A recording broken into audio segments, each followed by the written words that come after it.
राधे राधे भक्तों। युधिष्ठिर ने कहा, हे भगवान, अब आप कृपया करके मुझे भाद्रपद शुक्ल एकादशी का क्या नाम है, इसकी विधि तथा इसका महात्म्य कहिए। तब भगवान श्री कृष्ण कहने लगे कि इस पुण्य, स्वर्ग और मोक्ष को देने वाली तथा सब पापों का नाश करने वाली उत्तम वामन एकादशी का महात्म्य मैं तुमसे कहता हूँ। आप इसे ध्यानपूर्वक सुने।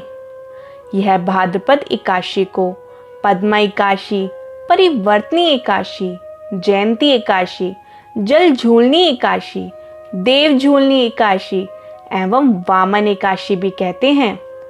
इस दिन यज्ञ करने से वाजपेय यज्ञ का फल मिलता है। पापियों के पाप नाश करने के लिए इससे बढ़कर कोई उपाय नहीं। जो मनुष्य परिवर्तनी एकादशी के दिन मेरे वामन रूप की पूजा करता है, उससे तीनों लोग पूज्य होते हैं। अतः मोक्ष की इच्छा करने वाले मनुष्य को इस व्रत को अवश्य करना चाहिए। जो कमल नयन भगवान का कमल से पूजन करते हैं, वे अवश्य भगवान के समीप जाते हैं। जिसने भाद्रपद शुक्ल एकादशी को व्रत और पूजन किया, उसने ब्रह्मा विष्णु सहित तीनों लोकों का पूजन किया। अतः हरिवासर अर्थात एकादशी का व्रत अवश्य करना चाहिए। इस दिन भगवान करवट लेते हैं, इसलिए इसको परिवर्तनी एकादशी भी कहा जाता है। भगवान के वचन सुनकर युधिष्ठिर बोले कि हे भगवान, मुझे अति संदेह हो रहा है कि आप किस प्रकार सोते और करवट लेते हैं तथा किस तरह राजा बलि को बांधा और वामन रूप रखकर क्या क्या लीलाएं की। चातुर्मास के व्रत की क्या विधि है तथा आपके शयन करने पर मनुष्य का क्या कर्तव्य है, सो आप मुझसे विस्तार से कहिए। परिवर्तनी एकादशी की कथा कुछ इस प्रकार है। श्री कृष्ण कहने लगे कि हे राजन, अब आप सब पापों को नष्ट करने वाली कथा का श्रवण करें। त्रेता युग में बलि नामक एक दैत्य था। वह मेरा परम भक्त था।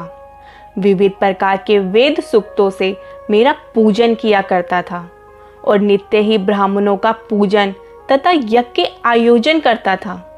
लेकिन इंद्र से द्वेष के कारण उसने इंद्रलोक तथा सभी देवताओं को जीत लिया। इस कारण सभी देवता एकत्र होकर सोच विचार कर भगवान के पास गए। बृहस्पति सहित इंद्र आदि देवता प्रभु के निकट जाकर और नमस्तक होकर वेद मंत्रों द्वारा भगवान का पूजन और स्तुति करने लगे। अतः मैंने वामन रूप धारण करके 5वां अवतार लिया और फिर अत्यंत तेजस्वी रूप से राजा बलि को जीत लिया। इतनी वार्ता सुनकर राजा युधिष्ठिर बोले कि हे जनार्दन, आपने वामन रूप धारण करके उस महाबली दैत्य को किस प्रकार जीता। श्री कृष्ण कहने लगे, मैंने वामन रूपधारी ब्रह्मचारी बलि से 3 पग भूमि की याचना करते हुए कहा, ये मुझको 3 लोक के समान है और हे राजन, यह तुमको अवश्य ही देनी होगी। राजा बलि ने इसे तुच्छ याचना समझकर 3 पग भूमि का संकल्प मुझको दे दिया और मैंने अपने त्रिविक्रम रूप को बढ़ाकर यहाँ तक कि भूलोक में पद, भ्रुवलोक में जंगा, स्वर्गलोक में कमर, महलोक में पेट, जनलोक में हृदय, यमलोक में कंठ की स्थापना कर सत्यलोक में मुख, उसके ऊपर मस्तक स्थापित किया। सूर्य, चंद्रमा आदि सब ग्रह गण, योग, नक्षत्र, इंद्र आदि देवता और शेष आदि सब नागगणों ने विविध प्रकार से वेद सूक्तों से प्रार्थना की। तब मैंने राजा बलि का हाथ पकड़कर कहा कि हे राजन, एक पद से पृथ्वी, दूसरे से स्वर्गलोक पूर्ण हो गए, अब तीसरा पग कहाँ रखूं?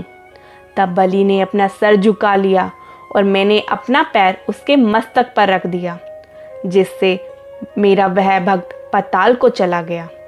फिर उसकी विनती और नम्रता को देखकर मैंने कहा कि हे बलि, मैं सदैव तुम्हारे निकट ही रहूंगा। विरोचन पुत्र बलि से कहने पर भाद्रपद शुक्ल एकादशी के दिन बलि के आश्रम पर मेरी मूर्ति स्थापित हुई। इसी प्रकार दूसरी क्षीर सागर में शेषनाग की शैया पर हुई। हे राजन, इस एकादशी को भगवान शयन करते हुए करवट लेते हैं, इसलिए तीनों लोकों के स्वामी भगवान विष्णु का उस दिन पूजन करना चाहिए। इस दिन तांबा, चांदी, चावल और दही का दान करना उचित है। रात्रि को जागरण अवश्य करना चाहिए। जो विधि पूर्वक इस एकादशी का व्रत करते हैं वे सब पापों से मुक्त होकर स्वर्ग में जाकर चंद्रमा के समान प्रकाशित होते हैं और यश पाते हैं। जो पापनाशक इस कथा को पढ़ते या सुनते हैं उनको 1000 अश्वमेध यज्ञ का फल प्राप्त होता है। राधे राधे।